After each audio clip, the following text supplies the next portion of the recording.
Did you enjoy your extra hour of sleep this morning? I kept looking at the weather reports, and it kept getting colder and colder and colder. And we had had so much wet weather that I thought, okay, all those roads are going to be icy. Your sidewalks and your driveways are going to be a little bit hard to navigate. And I could see that at 7, the sun came out. And I knew that once the sun came out, that everything would change, that that light would just make everything much easier. But I think there's still some people that are having trouble with their driveways. All is well. All is well. Maybe you're home. Maybe you're home and you're listening. So yay, hi, welcome. Thank you for inviting us into your living rooms this morning. And thank all of you for being here. Is there anyone here that's here for the very first time? Today's reading is by Adam Dre Smith from the book Character, the 13 Principles. He says, "There is right action and right thought, and when they align, when you think well and act accordingly, doing the right thing for a higher purpose than yourself, that is the good. That is the virtue. That is what you serve. That is character expressed in what you do, how you orient yourself toward life, how you confront life, and how you move through this life." So welcome to those of you who may have just arrived in the sanctuary. The theme for the month of December is your path to integrity, and my talk title today is A Life of Character. You really have to love the English language. This word character has so many different meanings. From an imaginary person represented in a work of fiction to a written symbol that is used to represent speech. It could be a quality or a sum of qualities by which a person or a thing is distinguished from other things or other people. Characteristic property that defines the apparent individual nature of something. Or we could call somebody a character, meaning that they have a unique or extraordinary personality, that they themselves are unique or extraordinary, that they have peculiar or eccentric or notable traits. Now this morning we are using the definition that says that character is the inherent complex of attributes that determine a person's way of being in the world. Character has a moral dimension to it.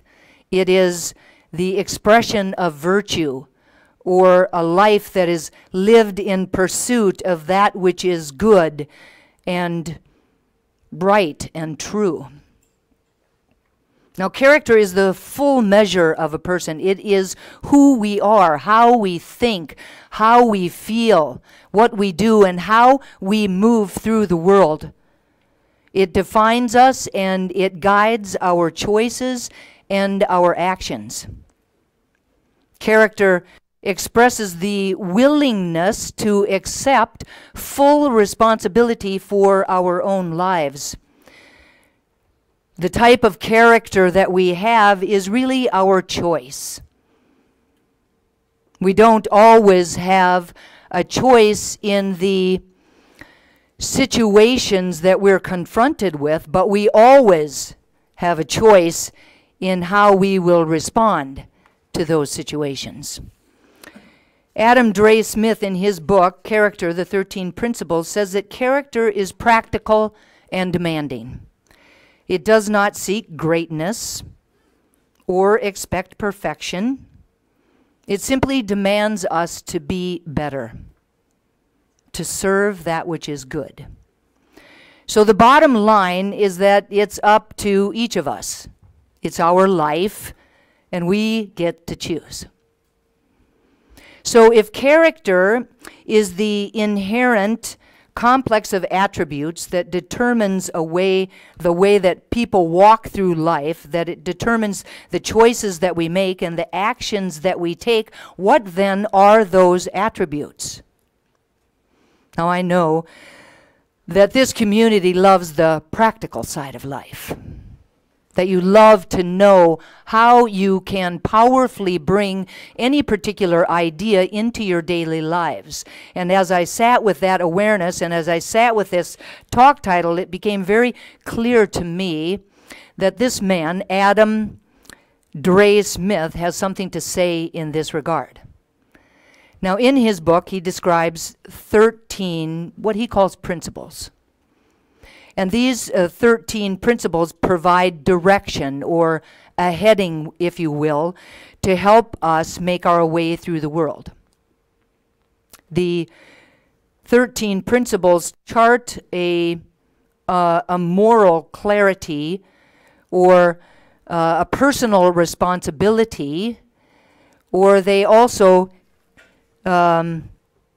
really assist us with our spiritual awakening. They shape our character, and our character shapes our lives. Now, while there are many virtues, I think I once saw a list with like 399 of them. But while there are very many, he would say that these are the consequential virtues. He says the 13 principles represent a path from the material to the spiritual, from the mundane to the sacred, where you will discover there is more to this life than you can know, things beyond your rational mind can comprehend, the unknowable. This is where you will find yourself. Now, the 13 principles are courage, commitment, discipline, purpose, prudence, thoughtfulness, curiosity, empathy, humility, gratitude, patience, mindfulness, and faith. So let's begin with courage. Now, courage is not the absence of fear. It is feeling the fear and acting anyway, feeling the fear and doing what needs to be done.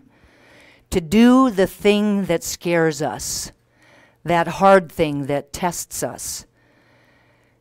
Courage is being honest when it's easy to deceive, or resolute when we're unsure. It is being honest with ourselves. It is being able to think for ourselves. It is being able to speak up and tell the truth, speak up, and to stand up for what we believe in, and to have the guts to be able to question all of it. Now, courage moves us to act, and action defines our lives. It is not something outside of ourselves, but something that we are becoming. Courage. Commitment. Commitment is a promise made that deepens our lives and connects us to things that are higher and greater than ourselves. When we accept a commitment, it becomes who we are and what we do. When we accept a commitment, it influences how we think, what we feel, and how we act. When we make a commitment to something greater than we are, then everything that we do becomes a reflection of that person that we want to be. It becomes a reflection of that higher idea. And then, from that place, everything that we do resonates at that higher level. Adam Dre Smith says, everything becomes essential and of value. because everything you do is a reflection of the person that you have committed to be. Discipline. Now, discipline sets down the boundaries that clearly state what we will do and what we won't do. It keeps us focused and doing the thing that we know we need to do. The practice of discipline changes our brain. It actually creates new neural pathways and new habits. It changes the way that we think and the way that we process information. Discipline is a process. Discipline is a journey. Over time, we will find the joy in the practice and the repetition of discipline. Over time, we will find that the journey, this journey of discipline is its own reward. Over time, discipline will become not only what we do, but it will become who we are. Purpose. Now, we all have a purpose in life. We talk about this all the time. We all have a purpose in life, the thing that we came here to express, the thing that we really must do. Many of us confuse this purpose with our job. We think that the job that we do is who we are, but that's not the truth. Our job is the thing that we do, not who we are. Now, how we do that job is a reflection of who we are. It is a reflection of our character. It is a reflection of what we think about ourselves. But even that is not who we are. Now, purpose is actually something much greater than our job. Purpose is something higher than, more significant than our job. A person of character expresses their purpose, that higher purpose, that greater purpose in everything that they do. Their life is a reflection of that purpose. All of their words, all of their choices, and all of their actions are driven by something greater than themselves. This is living a life of character. Something greater than yourselves drives all of your words, your thoughts, your feelings, and your actions. The invitation is to know that all of life is sacred and precious. That we each have arrived on the planet with a purpose that supports the sacredness and the preciousness of all of life. That each of us, who we are and how we live our lives, is important to life. The invitation is to get quiet and to listen to that still small voice within us. And then to do what it says, to be what it says to be. Because that still small voice will never steer us wrong. It will never steer us in the wrong direction or down the wrong path. It always serves that which is good and right and true. Prudence. Certainly not a word we talk about very much. Not even a word I think about very much. I don't even know if I knew very much about it. Prudence. Adam Dre Smith says, prudence is simple.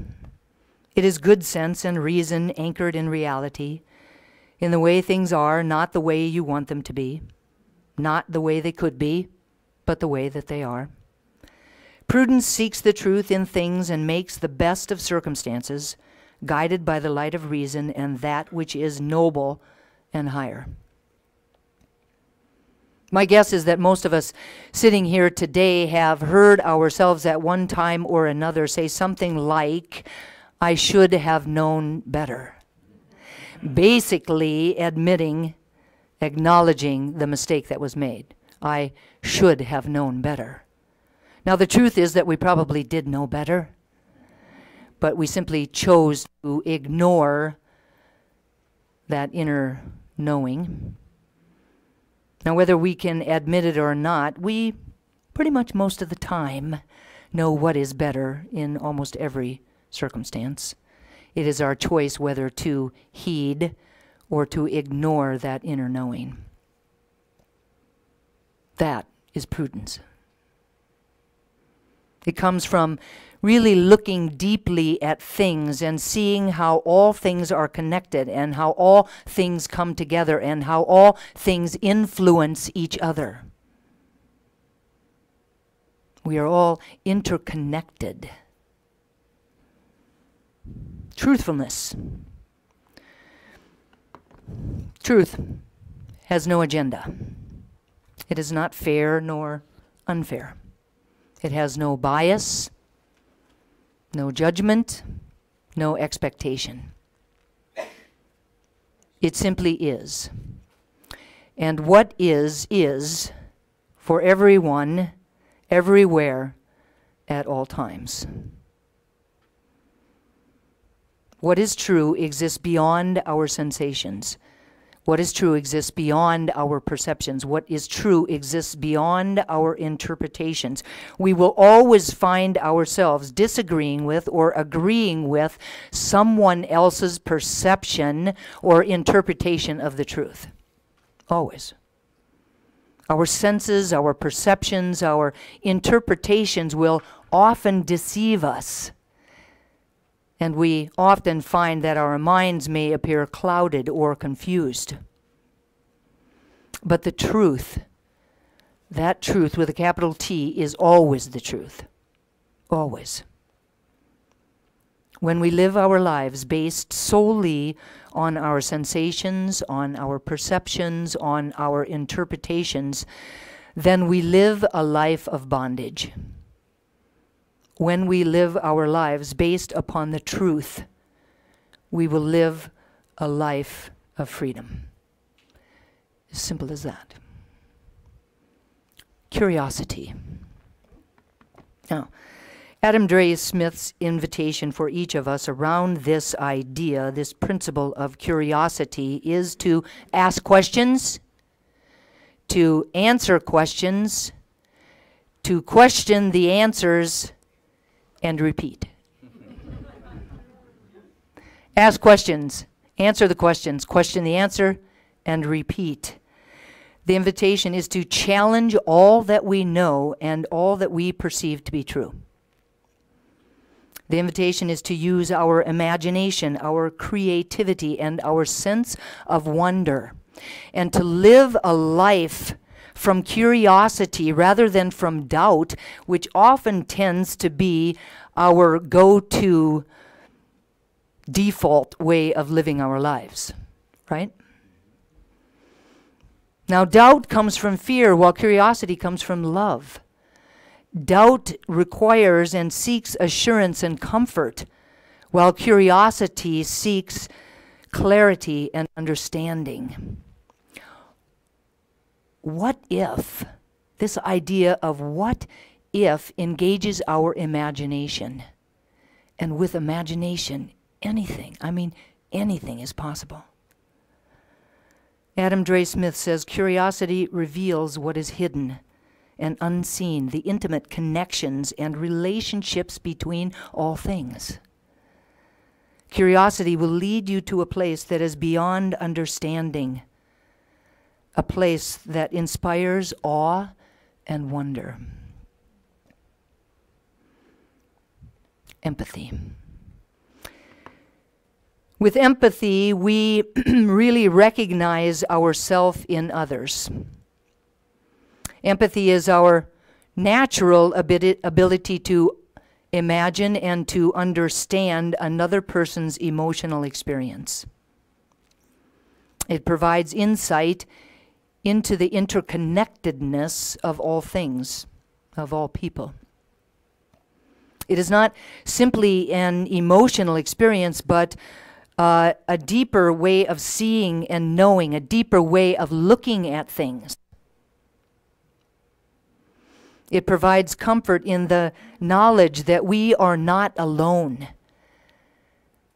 that others feel the way we feel, that others think the way that we think, and that others experience the world in much the same way that we experience the world. We are not alone on this journey. Our innate empathy really enables us to be able to really look at our own behavior and to look at the behavior of other people, and then to, through that process, to be able to create a moral framework out of which we are able to live our lives, powerfully live our lives. Humility. We are all created by God, and therefore we all share the same nature, something we believe in very much here. We all share the same nature. Humility is a way of seeing beyond ourselves to this intimate connection between others. While we are individualized expressions of God, each of us unique in our own way, we are all one. There is not one of us that's any better than anyone else, any more significant than anyone else. Humility is not an expression of weakness. It is simply to know ourselves so well that we have absolutely no need to feel powerful or important. But instead, we live our lives in such a way that those around us are allowed to feel powerful and important. Humility is a matter of perspective. Knowing that we are only one of 7 billion people on the planet, that we are not the center of the universe, but that we, just like everyone else, plays a very significant, vital, and important role. Humility is our proper alignment in relationship to life itself. It is living from a place that recognizes God in everything and in everyone. It is an expression of awe about life itself. An expression of awe itself. Gratitude. We often talk about gratitude here. It's a subject that we love to talk about. It's very important. Gratitude is kind of a second sight that allows us to see ourselves, our lives, and each other in a different light. Just this simple act of being grateful about some little aspect of our lives or about each other allows us to see ourselves, our lives, and each other in a different light. It enhances our senses, and it really creates a more intimate way of knowing, a real intimate way of being in the world. Adam Dre Smith says, gratitude is the highest form of thought, for it takes nothing for granted, sees the good in all things, and the miracle of life that surrounds us. Gratitude. Patience. I know you've been waiting for this one.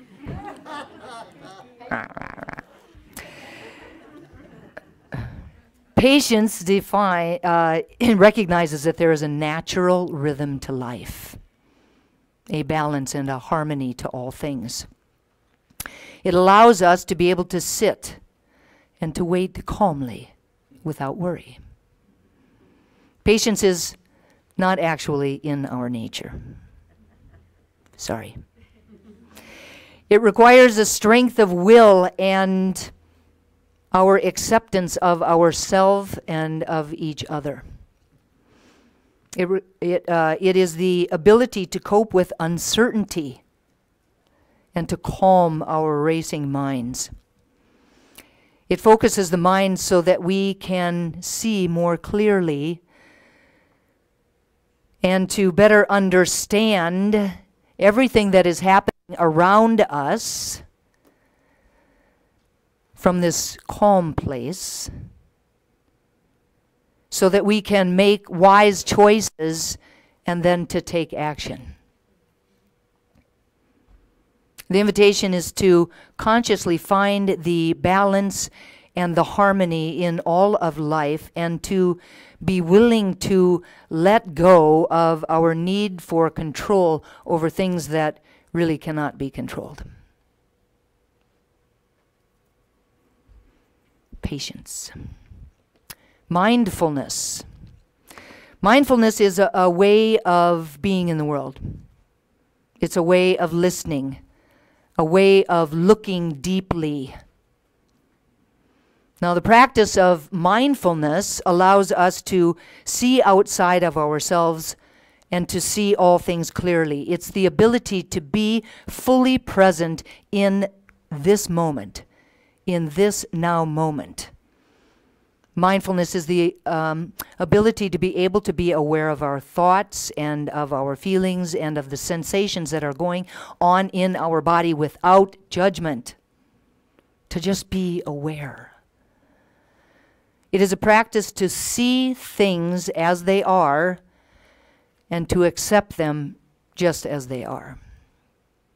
It's not dragging our past into the future, and it's not worrying about our future in the present. It is being right here, right now. Mindfulness is the bridge leading to things unseen, to faith and to faithfulness. And that brings us to the final 13th of the principles, faith. Adam Dre Smith says, "There is more to this life than you are aware of. There are things seen and unknowable, things that do not fit into the physical realm that we inhabit. That is the mystery." Now, faith is our ability to live. Oh, I need somebody in the front row letting me know. Faith is our ability to live with that uncertainty, to live within that mystery. It is said that faith is the evidence of things unseen and that it actually reveals the hidden. It is in our nature to have faith. It is that light within us that is seeking the source. Faith is where we encounter God and where we have a deeper understanding of life. Faith is a choice. And what we choose to have faith in says everything about who we are and how we live our lives. The invitation is to have faith in our own higher nature, to have faith in our deep and abiding unity with God, to have faith in the love that surrounds us. Now, these 13 principles that I've shared today provide direction, provide a heading to assist us to live our lives in a really powerful way, to gracefully make our way through the world. They shape our character, and our character shapes our lives. Now, living a life of character is a journey. And on this journey,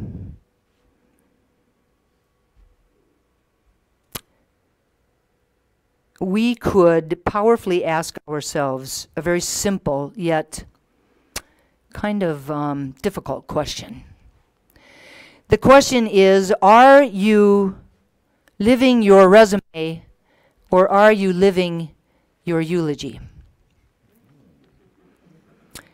Resume values or virtues are the skills that we bring to the marketplace, achieving wealth and fame and status. While resume virtues are those things that they say about you at your funeral. Eulogy, what did I say? Yeah, that too. The eulogy virtues are those things that they say about you at your funeral. Those things that are at the very core of your being: peace, kindness, honesty, faithfulness, love, joy.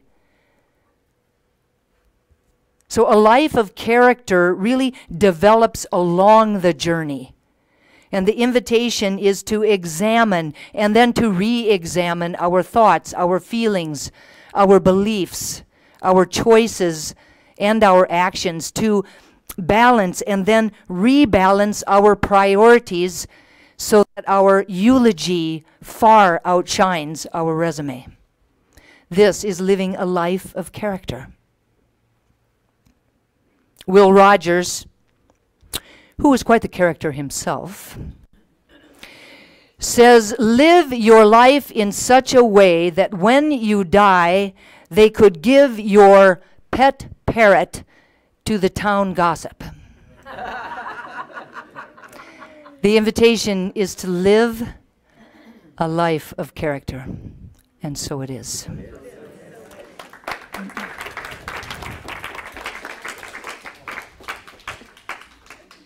So I invite you to turn within.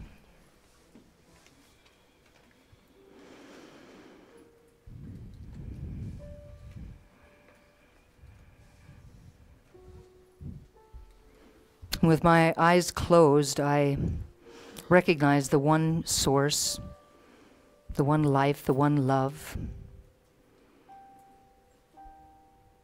This power and presence that I call God, that I know is eternal, that I know is benevolent, that I know is everywhere at all times. I know that I am one with it, that it is that which created me, that which sustains me, supports me, guides me, guards me, and loves me. And just as I know that this is my truth, I know that it is absolutely true for each and every person here this morning, all of those in the youth and family space, and all of those at home. We are each unique and divine expressions of God, God's ambassador on the planet, here on purpose, with a purpose. Here to express that which is seeking to be expressed through and as us in our own unique and individualized way. And it is from that place of unity that I speak these words for each of us today, claiming for each of us that there is ease and grace around being that expression in the world, around walking that path, around living a life of character that supports that which is good and right and true, that supports God, that supports each other.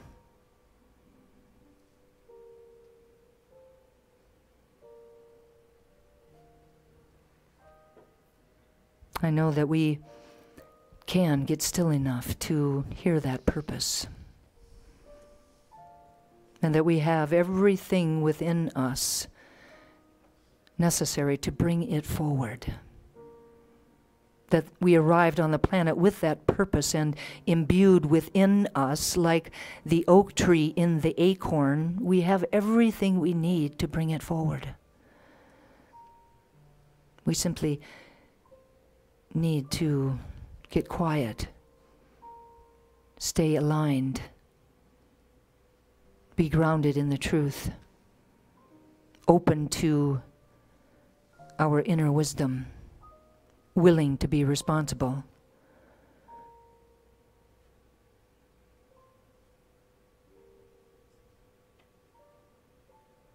We, each of us, is significant, important. Who we are and what we do how we bring forward that thing that is seeking to be expressed matters to life, to each other, to the world.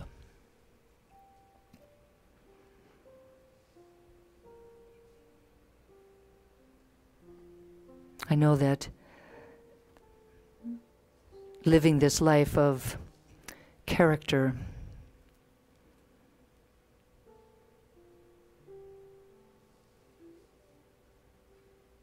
is an example for everyone. That truly, as we step powerfully into that life,